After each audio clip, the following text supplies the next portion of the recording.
Hi అండి, నేను మీ రాజీ ముంగర. ఈరోజు చాలామంది ఇలాంటి సిల్క్ థ్రెడ్తో ర్యాప్ చేసుకోవాలంటే కుచ్చుల కోసం చాలా కష్టపడుతూ ఉంటారు. అలాంటి వారి కోసం చాలా సులభంగా ఈజీగా మనం ఏ వస్తువులు కొనకుండా ఎలాంటి మిషన్లు పర్చేజ్ చేయకుండా మనము ఇంట్లో ఉన్న వాటితో సులభంగా చేసుకోవాలో ఇప్పుడు చెప్తాను. ప్రతి ఒక్కరి ఇంట్లోనూ కుట్టు మిషన్ ఖచ్చితంగా ఉంటుంది. మన పూర్వకాలం నుంచి మనం మిషన్ రాకపోయినా సరే, మనం పాత గుడ్డలు కుట్టుకోవడానికైనా సరే కుట్టు మిషన్ అనేది కొన్ని ఇంట్లో పెట్టుకుంటాం. అది అలవాటుగా ఉంది. ప్రతి ఒక్కరి ఇంట్లోనూ కుట్టు మిషన్ ఉంటుంది. కనుక ఇప్పుడు ఆ కుట్టు మిషన్తో మనం ఈ దారాన్ని ఎలా సులభంగా చేసుకోవాలో చూపిస్తాను. ఎంత సులభంగా మనం దారం చూడండి ఇలా వస్తుంది. మనం చుట్టుకుంటే చాలా పొడవు కూడా చాలా తక్కువగా వస్తుంది. 2 మాటలు 3 మాటలు చుట్టుకోవాల్సి వస్తుంది. మనం ఒక్కసారి ఈ మిషన్తో చుట్టుకున్నామంటే కనీసం దీని పొడవు 1 మీటర్ పైనే ఉంటుంది. 1 కాలుకి ఇంకా 10 పాయింట్లు ఎక్కువే ఉంటుంది. అంటే 1.5 సెంటీమీటర్ల వరకు వస్తుంది. ఒక చీరకు ఖచ్చితంగా సరిపోతుంది. ఇవి ఎన్ని స్టెయిన్స్ కావాలి అంటే అన్ని స్టెయిన్స్ మనం చుట్టుకోవాలి. చిన్న దారాలు మనం ఏ కలర్ అయినా చుట్టుకోవచ్చు, అది మన ఇష్టం. ఒక బాటిల్ అయితే కావాలి, ఎందుకంటే మనము దారం ఇందులో బేస్ పెట్టుకుంటే పక్కకి వెళ్ళి అది చిక్కుపడకుండా ఉంటుంది. కనుక ఇలాంటి బాటిల్స్ ఏదైనా సరే ఒకటి తీసుకొని కింది పక్కన ఒక చిన్న రంధ్రం వేసుకొని పెట్టుకొని రెడీ చేసుకొని ఉండాలి. అలాగే ఒక థ్రెడ్, ఒక బ్లేడ్, దీనిలో మనం యూజ్ చేసుకొని ఇప్పుడు ఇలాంటి సిల్క్ థ్రెడ్ రెడీ చేసుకుందాం. మెయిన్ మిషన్ ఒకటి. ఈ మిషన్ ఉంటే చాలు, మనకు ఎలాంటి కష్టమో లేకుండా స్టైన్స్ చుట్టుకోవచ్చు. ఇప్పుడు ఎలా చుట్టుకోవాలో చూపిస్తాను.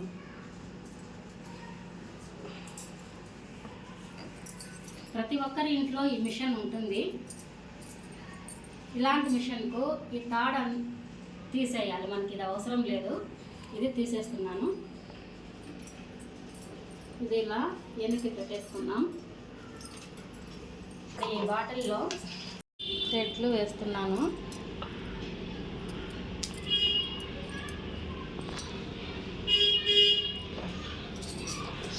ఈ దారాన్ని మనము ఈ రంధ్రంలో నుంచి బయటికి తీసుకోవాలి. దారం బయటికి తీసుకున్న తర్వాత ఈ దారపు రీల్ను ఆ డబ్బాలోనే వేసి మూత పెట్టేసేయాలి. ఇలా మూత పెట్టిన పాటును కింది పక్కకు పెట్టి ఆ రంధ్రం ఉన్న పాటు పై పక్కకు ఇలా పెట్టుకోవాలి.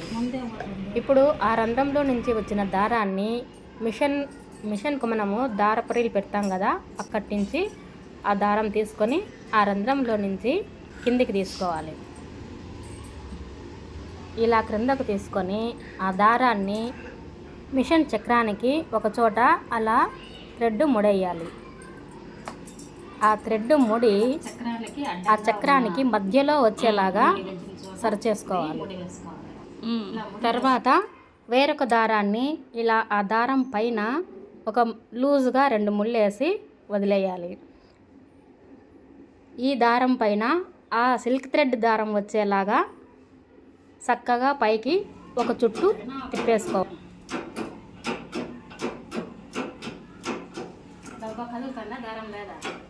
కదులుతుందిలే.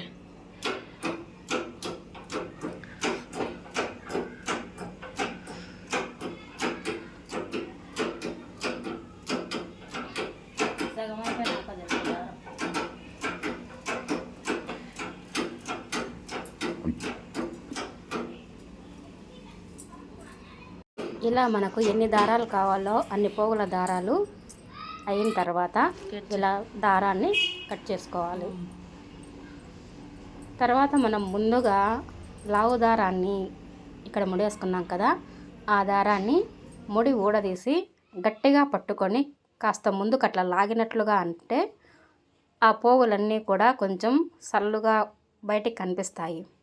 అప్పుడు మనం ఆ దారాలన్నిటిని గట్టిగా పట్టుకొని పై పక్కన బ్లేడ్తో కానీ సిజర్తో కానీ కట్ చేసుకోవాలి, ఇలా చూపిస్తున్న విధంగా.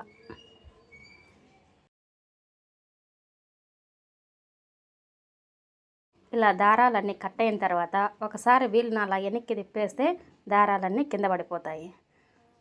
చూడండి ఎంత చక్కగా వచ్చాయో దారాలన్నీ. ఇప్పుడు ఈ దారాన్ని మనము గమ్మేసి అంటించుకోవాలి. ఎక్కడ పడిపోకుండా, సుక్కిళ్ళు పడకుండా గమ్మేసి పక్కన పెట్టుకుంటే చాలా నీట్గా ఉంటాయి. అలాగే మనము అట్టకు కానీ దేనికైనా కానీ చుట్టుకుంటే ఇంత పొడవుగా రావు. కనుక మనం ఒకే లెంత్లో ఒకేసారి మీటర్ పైన వస్తుంది. ఇది 1.35 పాయింట్ల వరకు వస్తుంది. ఒకసారి చుట్టుకుంటేనే సరిపోతాయి మనకన్నీ. కనుక ఇలా సులువుగా చుట్టేసుకోండి. నేనైతే ఇప్పుడు సగం రీల్ మాత్రమే చుట్టాను. సగం రీల్ ఇంకా ఉంది, అది తర్వాత చుట్టుకోవాలి. ఒకేసారి ఫుల్ రీల్ అంతా చుడితే మనము అది పట్టి లాగటానికి చాలా కష్టంగా ఉంటుంది, బిర్రుగా ఉంటుంది. అన్ని దారా పోగులు ఒకసారి పట్టి లాగలేము. కనుక ఇలా సగం దారం ఒకసారి, సగం దారం ఒకసారి చుట్టుకుంటే సులువుగా మనము లాగి కట్ చేసుకోవటానికి వీలుగా ఉంటుంది. కనుక మీరు కూడా అలాగే చేసుకోండి. మందం ఎక్కువ కావాలన్నా 2 సార్లు మనం చుట్టుకొని అన్నీ జాయింట్ చేసుకోవచ్చు. ఒకేసారి చుట్టి మరి కష్టపడకండి. ఇలా వెంటనే దీనిలను గమ్మేసి ఇలా నీట్గా చుట్టేసుకోవాలి. ఇలా చుట్టి పెట్టుకుంటే ఇవి విడిపోతాయి, ఎక్కడైనా పడిపోతాయి అనే భయం లేకోకుండా మనము ఇలా గమ్మేసుకొని ఎక్కడైనా పెట్టేసుకోవచ్చు. ఇలా సీళ్ళకైనా తగిలించి ఇట్లా ఎక్కడైనా గోడలకు పెట్టేసుకోవచ్చు. అలా పెట్టేసుకుంటే మనము ఎప్పుడైనా పని చేసుకోవచ్చు. ఇప్పుడే చేసుకోవాలి అనే అవసరం ఏమి ఉండదు. అన్నీ రెడీ చేసి పెట్టుకొని అలా పక్కన పెట్టేసుకుంటే ఎప్పుడైనా చేసేసుకోవచ్చు. చూశారు కదా, ఈ వీడియో మీకు అర్థమైందని అనుకుంటాను. ఈ వీడియో మీకు నచ్చితే లైక్ చేయండి, షేర్ చేయండి, నా ఛానల్ని సబ్స్క్రైబ్ చేసుకోండి.